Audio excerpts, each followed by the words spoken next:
Hey, I'm Bryant Hood, Danville City Council member, native of the city of Danville, DRHA, housing advocate, ETE, founder, CEO, Stay Hood Foundation.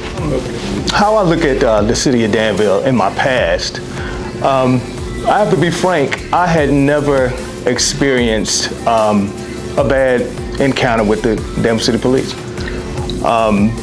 Not saying that others haven't in the past. No, I did have one quick story that I can add. Let me go back and tell one quick story that I did have. One encounter with the Danville Police that actually worked out great in the end. I was walking to Langston when Langston was a junior high school. Now, I remember I was late for school and I was walking down past Midtown. I stayed in what they would call the 800 block, but we call it Stoke Street. So I remember walking there and I was late for class, late for school, and an officer pulled up beside me and was riding slow as I was walking to school, which was fine. So as I'm going, he rolled the window down and asked where I was going. So I said, I'm going to school. So as I proceeded to walk, he proceeded to ride past me, and then he pulled over and got out and asked me to get in the car. Now it's the police.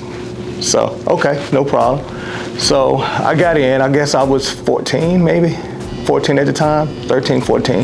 I got in the car, assuming, because I told him I was going to Langston, but we were detoured and I was taken to, at the time, Old Dutch, downtown for shoplifting. That scared me. But as we pulled up there, the ladies came to the window and was waving them off, said, that's not him. But I was picked up because I was young, black, wearing a jean jacket. I think you pretty much described every teen that was out there. But I say that fast forward, that time right there, I think it bothered my mother and sister more than anybody. I guess it bothered me, but at the time it didn't really register because I had no animosity about it. Pick me up because that's what you thought.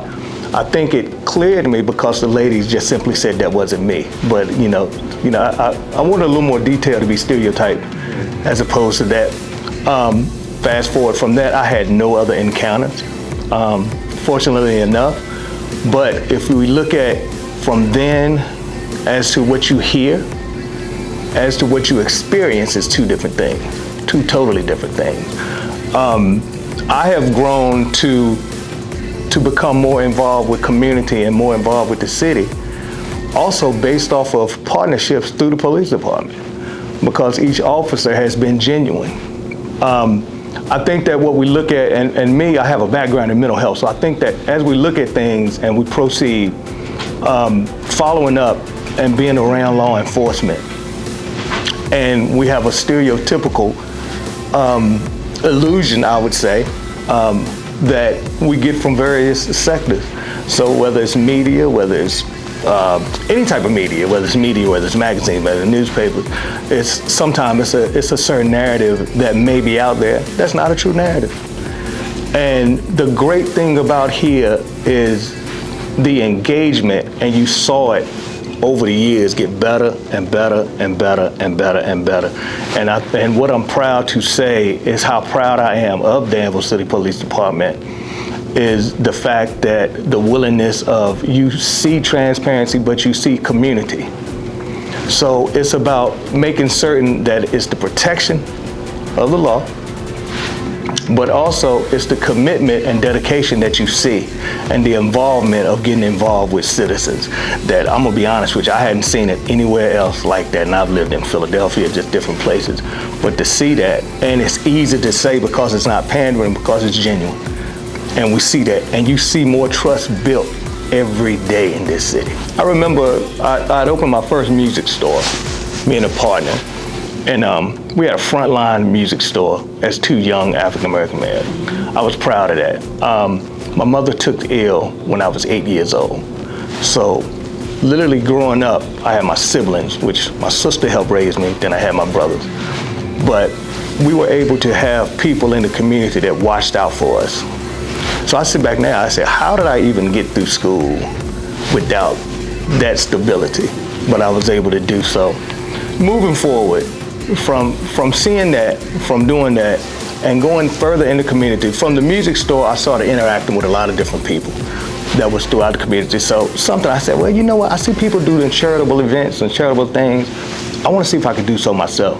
So during that process of doing so, I was just talking to my mother one day, and my mother succumbed to dementia later on in life. So it was like everything that I needed her to hear, she heard it within her right frame of mind. If it wasn't there. But that particular, she always heard, and I told her, I said, Mom, I'm going to do more good than I do bad. And I kept that commitment.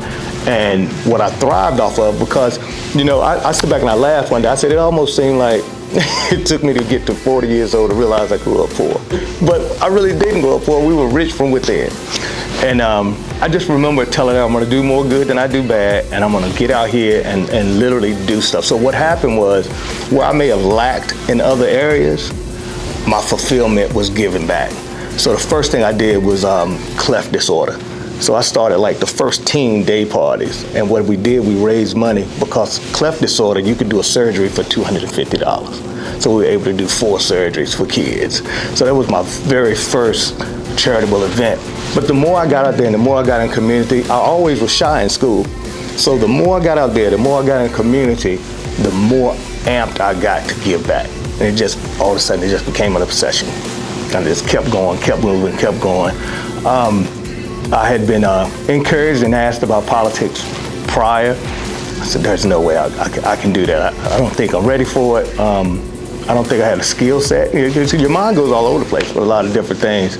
I remember someone, you have to be, someone have to put your name out there for the Sourcing Institute for Future Political Leaders, which is a leadership program out at the Institute. And someone suggested me, and I went through the program. And you know, that right there just showed me a little bit of being a public servant, more or less, as opposed to a leader of any sort. So just continuously giving back, doing things. The city council run, for me, it also, because everything ties itself in when you look at everything. You look at local government, you look at law enforcement, you look at first responders, you look at that give back right there. And you look at the dedication that it takes to do those things. And I said, you know what, okay, I'm gonna give it a whirl. And I remember sitting and talking to my daughters about it one day, and that's how it all came about. Talking to my daughters, and then at the time, my fiance and now wife. So I remember talking about that, and I said, you know what, I'm gonna pray on this and just see what happens from there. And you know, you seek the answers, and it just started dropping nuggets everywhere. And I said that if I can be out here and I can see officers, and I can see how things have evolved, and I can see different things happening in the city in a positive, I want to be able to do the same thing, and I want to do it genuinely. So that's why my run was people, not politics. Because I said, you know, just because I'm in politics don't mean I have to play them. And so, you know, all I wanted to do was just say, okay, if I can get in here, dedicate myself, because if those who pay attention to me at council, I like to get there like 30 minutes ahead of time. Get there 30 minutes ahead of time. I've already looked over the agenda, but I sit in my seat and I ask God to give me the wisdom and the knowledge to make the best decisions fit for the betterment of our city and our citizens. And that's what I do. So the police department, like I say, looking back then and looking to the police department now, that was part of it. So sometimes you get encouragement from different areas, but the dedication of that showed me to say, okay, look, this is what I want to go do. Literally be out there for the people, close that gap, because a lot of people feel like they weren't coming to City Hall, they didn't understand to come to City Hall, didn't feel welcome to City Hall. That's the furthest from the truth. They want you there, you're citizens, we want your input.